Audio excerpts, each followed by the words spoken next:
En este video tutorial vamos a hablar del destete, de la técnica del destete en los pacientes intubados. Vamos a hablar en principio del destete simple, de aquel paciente que lleva intubado 24 o 48 horas y le queremos retirar el tubo de forma progresiva. Que el destete no es más que una disminución progresiva del soporte que el paciente recibe del respirador, del ventilador. Pasamos entonces de una ventilación artificial a una ventilación espontánea, que es la que tenemos. En el proceso del destete vamos a tener que tener en cuenta los criterios clínicos del paciente, ver cómo se encuentra el paciente. También vamos a tener que elegir qué técnica de destete en el respirador vamos a utilizar. Y después realizar la prueba de ventilación espontánea. Si todo está en orden, pasaremos al último paso, que es la extubación.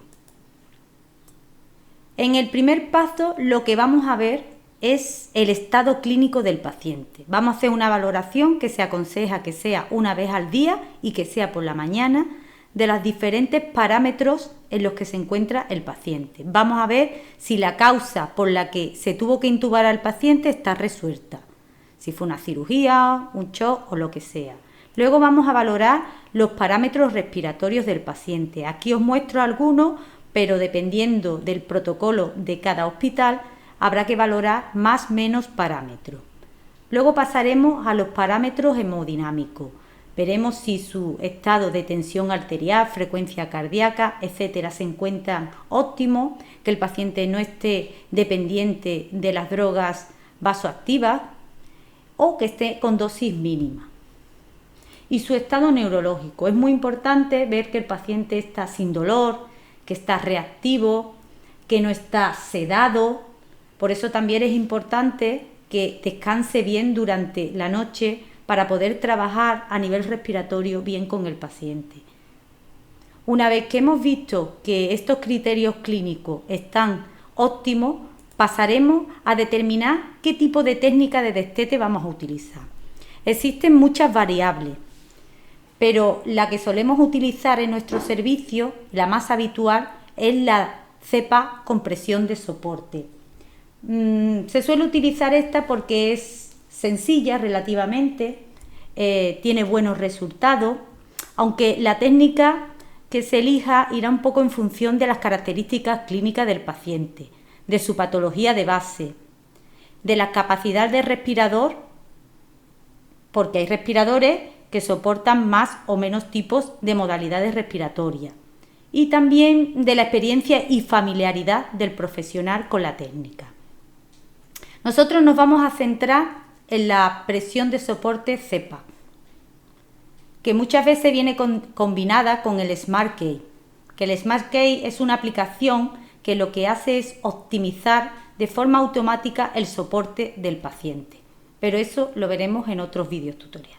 Vamos a centrarnos y hemos decidido elegir la técnica de ventilación espontánea con presión positiva al final de la vía aérea, que es la cepa, apoyada con un ciclo mecánico de presión positiva, que es el soporte.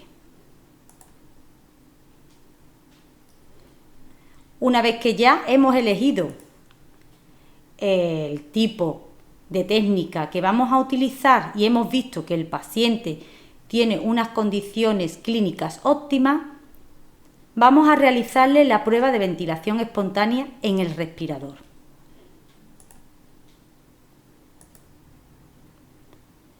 Lo primero que vamos a hacer es ir al respirador y colocar el respirador en esta modalidad, en cepa presión de soporte.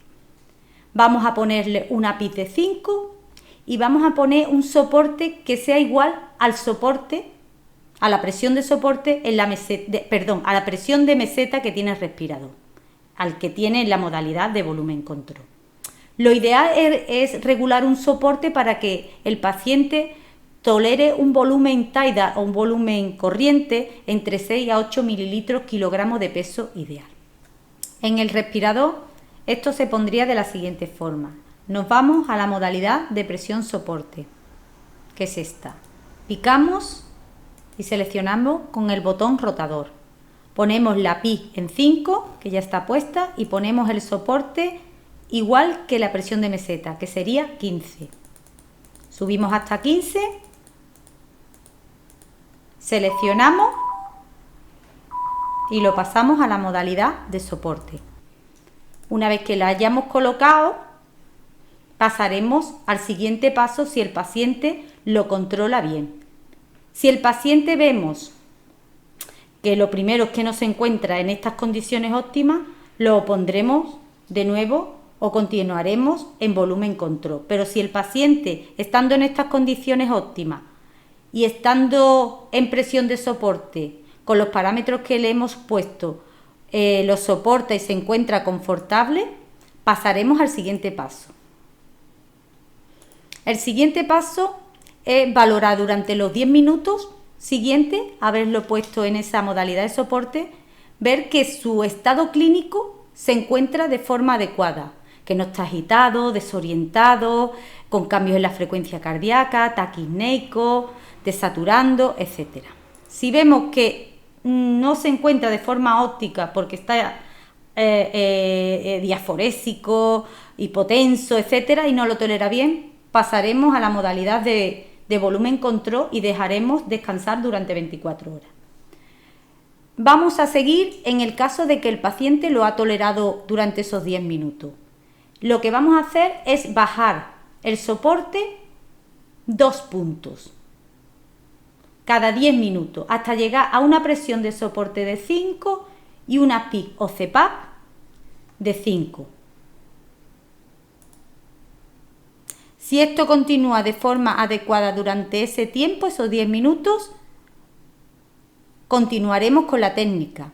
Pero si no funciona, volveremos nuevamente en cualquier punto del progreso del destete a la modalidad de volumen control. Y por supuesto, nuevamente descanso 24 horas. El paciente la ha tolerado, pasamos al siguiente paso, que es la CPAP o la PIC mantenerla 5, la presión de soporte tenerla entre 0 a 3 centímetros de agua y haremos una valoración. El índice de respiración rápida y superficial, que no es más que la frecuencia respiratoria partida por el volumen TAIDA, y nos va a dar un valor. Si ese valor corresponde por debajo de 105, es que el paciente está aceptando de forma adecuada el soporte, está progresando, que se considera progresando en el destete. Pero si esos datos están por encima de 105 y está el paciente con signos sugestivos de alteración del estado mental, de taquipnea, taquicardia, diaforesis, inmediatamente lo colocaremos en la modalidad de volumen control y volveremos a dejarlo descansar hasta el día siguiente. Vamos a ponernos en el supuesto de que el paciente va de forma progresiva y que sí tienes este índice por debajo de 105, con lo cual damos como positiva la prueba de ventilación espontánea. Al continuar con esta prueba, después de 30 minutos y viendo que los valores están óptimos, pasaremos al siguiente apartado,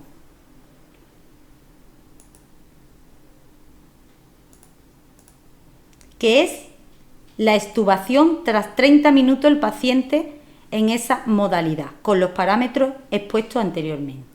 Si en esta cuarta fase el paciente falla y sigue en un estado de agitación o diaforesis o aumento del trabajo respiratorio, volvemos a la modalidad de volumen control. Gracias, espero que os haya gustado.